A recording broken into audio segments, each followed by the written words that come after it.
আপনাকে ধন্যবাদ শামসুজ্জোহা। প্রথমে যেটি আমি বলছিলাম সেটি প্রশ্ন যে মাত্র কয়েক মাস আগে আমরা দেখলাম, এখন থেকে প্রায় 8 মাস আগে, গত জুন মাসে। জি, 12 দিন ধরে ইরানে একটা হামলা চালালো ইসরায়েল।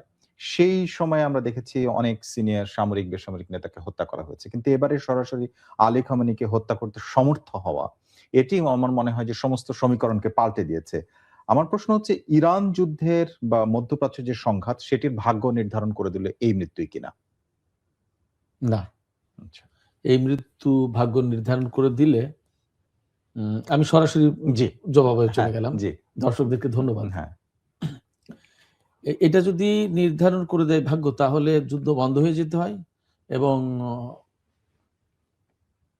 আমেরিকা এবং ইসরায়েলের যে প্রত্যাশা, হুম, ইরানের ইসলামী সরকারকে উৎখাত করে দেয়া এবং তাদের পছন্দের সরকার প্রতিষ্ঠা করা, সেগুলো হয়ে যায়।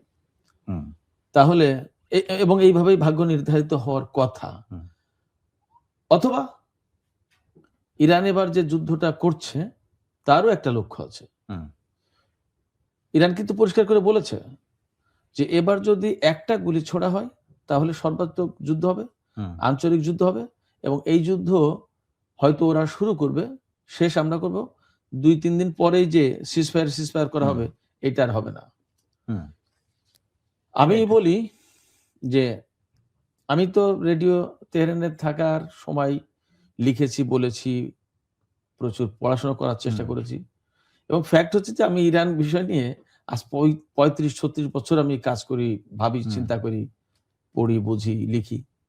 তো এতদিনের যে আমার একটা পর্যবেক্ষণ, বলতে পারেন যে নিবিড় একটা পর্যবেক্ষণ, সেই পর্যবেক্ষণের ফিনিশিংটা এইরকম যে ইসরায়েল, আমেরিকা এবং ইরান, এই 3 শক্তির ভেতরে একটা চূড়ান্ত হিসাব নিকাশ হবে এবারে না, একটা হওয়ার কথা। সেই হওয়ার কথা হিসেবে সেই চূড়ান্ত হিসাব নিকাশের মেবি এইবারই হয়তো সেটা হতে যাচ্ছে আমার কাছে মনে হয়। এবং ইরানের সর্বোচ্চ নেতাকে হত্যা করা হয়েছে। আপনি যেমনটি বললেন যে সমস্ত সমীকরণ বদলে গেছে, ছাড়িয়ে গেছে, পাল্টে গেছে। সেক্ষেত্রে এই সমীকরণ মানে সর্বোচ্চ নেতাকে হত্যা করা মানেই অনেকগুলো ঘটনা। ইরানের রাষ্ট্র ইরানের প্রধানকে, কার্যত প্রধানকে হত্যা করলো। যদিও সরকারের প্রধান প্রেসিডেন্ট আছে, কিন্তু সর্বোচ্চ নেতা তো সবার প্রধান। সেক্ষেত্রে তিনি রাষ্ট্রের প্রধানকে হত্যা করা হয়েছে এবং একেবারে সন্ত্রাসী কায়দায়। এটা তো রাষ্ট্রপ্রধানকে হত্যা করা, এটা তো সাধারণ কোনো ঘটনা না। একেবারে নিশ্চয়ই এইরকম একটা জায়গা থেকে আমি যে কতটুকু বলে শেষ করতে চাই, যখন এইরকম একটা ঘটনা ঘটছে, এর মানে দাঁড়াচ্ছে ইরানের পেছনে আর জায়গা নেই পিছানোর। এখন তাকে একটা কিছু করতেই হবে। সেই একটা কিছু করার মানেই দাঁড়াচ্ছে যে ইরান এবং আমেরিকা এবং ইসরায়েলের সাথে ইরানের চূড়ান্ত বোঝাপড়া এইবারই হবে। নিশ্চয়ই, কারণ সরকার প্রধান এবং দেশের শীর্ষ নেতা যখন হত্যা করা হয় এবং তার নিজ কার্যালয়ে হত্যা করা হয়, এখন পর্যন্ত যে তথ্য পাওয়া গেছে, সেইটি হচ্ছে সর্বোচ্চ একটা সিম্পটম, একটা মানে চিহ্ন বলা যায়। এখন আমার প্রশ্ন হচ্ছে, পরবর্তী নেতা কে হতে পারে, যখন এইরকম তিনি তার জীবনের দীর্ঘ সময়ের প্রায় অর্ধেকটা সময় এই ইরানের সর্বোচ্চ নেতার পদে থেকে দায়িত্ব পালন করে আসছেন। এখন প্রশ্ন হচ্ছে, তার ছেলের কথা শোনা যাচ্ছে, মোজতবা খামেনি, এছাড়াও লারিজানি, যিনি ক্ষমতার কেন্দ্রে উঠে আসছেন, এই মুহূর্তে সিদ্ধান্ত গ্রহণের অনেকগুলো গুরুত্বপূর্ণ জায়গায় তিনি আছেন, এছাড়াও আরো অনেকের নাম উঠে আসছে। তা আপনি যেভাবে জানেন তাদের যে একটা কাঠামো, সেই কাঠামোর ভেতর থেকে আসলে কি প্রক্রিয়ায় পরবর্তী নেতা নির্ধারণ হতে পারে বা হয়? যে প্রক্রিয়ায় নেতা নির্ধারিত হবে সেটা হচ্ছে যে ওখানে অভিভাবক পরিষদ আছে, বিশেষজ্ঞ পরিষদ আছে এবং জাতীয় নিরাপত্তা পরিষদ আছে এবং প্রেসিডেন্টের একটা কনসার্ন থাকে মনে হয়। তো সাংবিধানিক একটা সিস্টেম আছে এবং ওই সাংবিধানিক সিস্টেমটাই ফলো করে সর্বোচ্চ নেতার পদে নতুন কাউকে দায়িত্ব দেওয়া হবে এবং এই নিয়ে জটিলতার কোনো কিছু হবে না সেখানে। এটা মোটামুটি আমি নিশ্চিত বলতে পারি। আর অর্থাৎ সাংবিধানিক কোনো জটিলতা এখানে তৈরি হবে না, রাজনৈতিক কোনো জটিলতা তৈরি হওয়ার কোনো কারণ নেই। এটা সেটেলড ইস্যু। এখন কে হবেন পরবর্তী নেতা, সেটা একটা প্রশ্ন। মোজতবা খামেনির কথা অনেকবারই উচ্চারণ হয়, কথা আসে যে তিনি পরবর্তী নেতা এবং আমি যতদূর যা বুঝি জানি যে এই প্রচারণাটা অনেকটা পশ্চিমা গণমাধ্যমের। আচ্ছা। তো সেক্ষেত্রে মানে অনেকে এইভাবে দেখাতে চেয়েছেন যে তিনি তো এত বছর থাকলেন, পরবর্তীতে তার ছেলেকে উত্তরাধিকার করে দিয়ে যেতে চান, তার মানে খানিকটা রাজতান্ত্রিক একটা ধারার সাথে উনার জীবনটাকে মিলিয়ে দেওয়ার চেষ্টা করে এই অ্যাঙ্গেল থেকেই পশ্চিমা গণমাধ্যম সম্ভবত এই বিষয়টা তুলে ধরে। আমার মনে হয় না যে মোস্তফা খামেনি নির্বাচিত হবে, এবং এই ব্যাপারে তিনি কিন্তু কোন ওই যে যোগ্যতার কোনো বিষয় আছে নাকি তার ছেলের জন্য হবে না, ছেলের জন্য তিনি ছেলে বলে হবেন এই কথা বলা হয়, প্রচার করা হয়, কিন্তু তিনি ছেলে বলে হবেন না এইটাই বরং অনেকটা খানিকটা সত্যি। যদি যোগ্যতার প্রশ্ন থাকে, ডেফিনেটলি যোগ্যতার তো প্রশ্ন আছে।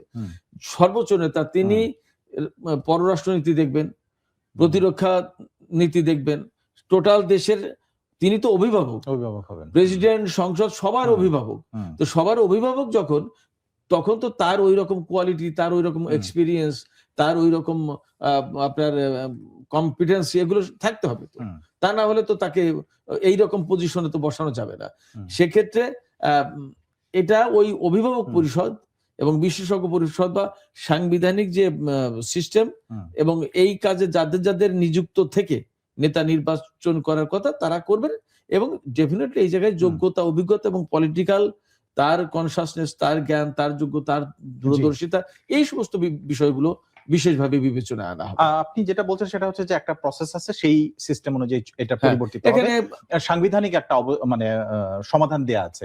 কিন্তু আপনি আজকে আমাদের পত্রিকায় একটা লেখা এসেছে, সেখানে আপনি বলেছেন যে যে ইরানে যে ক্ষমতার পালাবদল, এটি অবশ্যই প্রয়োজন এখন, কিন্তু সেই ক্ষমতার পালাবদলটা খুব সহজ হবে না। সেই সহজ হবে না বলতে আপনি আসলে কি বলছেন, সমস্যাটা কোথায়? খুবই, আমি ওই জায়গায় যেটা আমি বুঝেছিলাম, আমাকে যে প্রশ্ন করা ছিল, আমি যে কথার প্রেক্ষাপটে ক্ষমতার পালাবদল সহজ হবে না বলতে বুঝিয়েছিলাম যে ইসরায়েল এবং আমেরিকা যে ইরানে ক্ষমতার পালাবদল ঘটাতে চাই, এই পালাবদল ঘটানোটা খুব সহজ হবে না।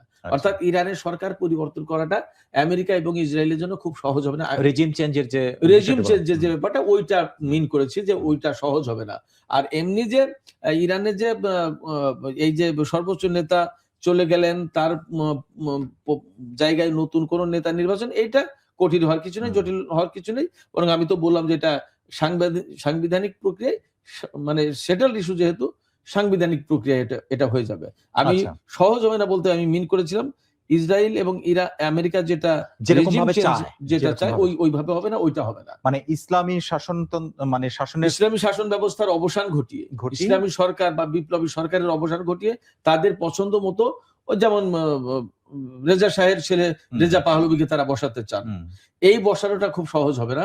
আমি এটা আচ্ছা, এবার একটু আসি, এমনি যে কোনো একটা দেশের সবচেয়ে নিরাপদ এবং সবচেয়ে বেশি সিকিউরিটি দেওয়া হয় সেই রাষ্ট্রের প্রধান, সর্বোচ্চ নেতা, তারপরে প্রতিরক্ষা মন্ত্রী, সশস্ত্র বাহিনী প্রধানরা খুবই সুরক্ষিত একটা জায়গার মধ্যে থাকে।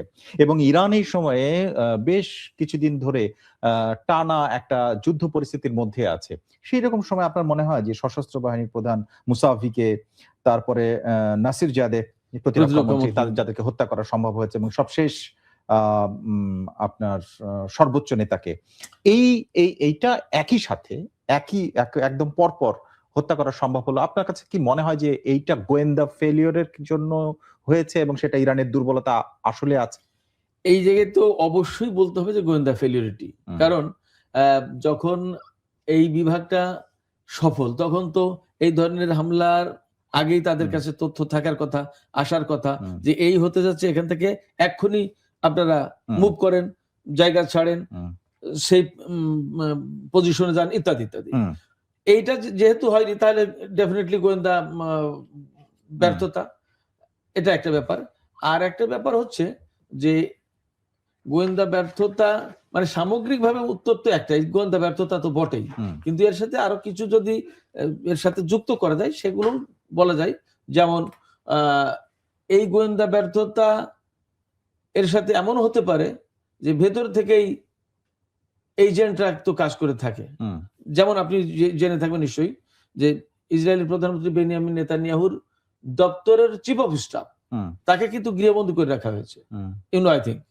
কারণ হচ্ছে কি, যে তার বিরুদ্ধে অভিযোগ যে 2023 সালের 7 অক্টোবর যে হামাস ইসরায়েলে অভিযান চালালো। অভিযানটা এই অভিযানের পরে বা আগে পরের সময়টাই সে হামাসকে বা ইরানকে তথ্য দিয়ে সহযোগিতা এখন করেছে। কথা হলো কি, সেইটা হচ্ছে যে ইসরায়েলি তাহলে সেটা একটা সক্ষমতা যে তাদের নিজেদের মধ্যেও কেউ যদি বিট্রেয়ার থাকে তাকে খুঁজে বের করে ফেলা হ্যাঁ, এবং তাকে অ্যারেস্ট করেছে তারা, Definitely. তাই না? কিন্তু ইরান সেই জায়গাটায়, আমি প্রশ্নটা এই জন্য করছি, হুম। মাত্র কয়েক মাস আগেও একই ধরনের ঘটনা ঘটেছে এবং সেখানে প্রায় 10 জনের বেশি সামরিক কর্মকর্তাকে এবং উচ্চ পদস্থ তারা একদম তাদেরকে top level এ।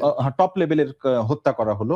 সেটিও সম্ভব হলো, এবারেও প্রথম সম্ভব হলো। অবস্থায় সম্ভব হলো। মানে এখানে ডেফিনেটলি ব্যর্থতাটার মাত্রা নাকি বেশি। সিআইএ এবং মোসাদের কাছে আসলে টিকতে পারাটা কঠিন? আমি সবই বলবো। ব্যর্থতার মাত্রাটা তাদের সামনে টিকতে পারার কঠিন মানেই তো ব্যর্থতা। ব্যর্থতা, রাইট। আপনি সমীকরণ করলে তো তাই আসবে। তাই আসে। যে সেক্ষেত্রে ব্যর্থতার মাত্রাটাই বেশি বলবো। এবং এই জায়গায় যদি স্যাবোটাজ হয়ে থাকে বা এজেন্ট হিসেবে কেউ কাজ করে থাকে, করতেই পারে, নট ইম্পসিবল। সব ধরনের সম্ভাবনা বা আশঙ্কাই মনে হয় ইরান বিবেচনায় রাখবে। এবং আমি আপনাকে এটাও বলি যে ইসরায়েল যেমন তাদের চিফ অফ স্টাফকে ডিস্টিংগুইশ করতে পেরেছে যে হি ইজ দ্য এজেন্ট, কেমন ইরানও এরকম বহু এজেন্টকে ডিস্টিংগুইশ করেছে, আটক করেছে এবং তাদেরকে বিচারের আওতায় এনেছে। এবং ফ্যাক্ট হচ্ছে এখানে একটা মজার তথ্য বলি যে এদেরকে যখন বিচারের আওতায় আনতে যায় তখন ইসরায়েল এবং আমেরিকা বলে যে একটা লোককেও ফাঁসি দিতে পারবো না, ফাঁসি দিলে কিন্তু যুদ্ধ করব। তার মানে তাদের এজেন্ট সেট করা, তাদের এজেন্টদেরকে বিচার করতে গেলে, ইরান বিচার করতে গেলে তাদের বিচার করতে দেয় না। কতটা অধীনস্থ কান্ট্রি, কতটা অধীনস্থ গভর্নমেন্ট চাই ইসরায়েল এবং আমেরিকা। ওকে, এবারে একটু আসি এভাবে যে আপনি যেটা এর মধ্যে বলেছেন যে যুক্তরাষ্ট্র প্রথমত ইসলামী শাসন অবসান চায়, যেটা খুব একটা কঠিন হবে না আপনার মন্তব্য। তো আমার প্রশ্ন হচ্ছে যে পর পর একের পর এক যুদ্ধ করছে এবং একের পর এক হামলা করছে, অনেকটা ঘোষণা দিয়ে অনেকটা বোঝা যাচ্ছে যে ইরান এখন তোপের মুখে। এটা এই মরিয়াটা তাহলে কেন? শুধুই রিজিম চেঞ্জ নাকি এর বাইরে আর কি আছে? মানে অনেক কিছু, সেই জিনিসগুলো একটু বলবেন। আমি অনুরোধ করব আপনি আমাকে সময় দেন। প্লিজ বলেন।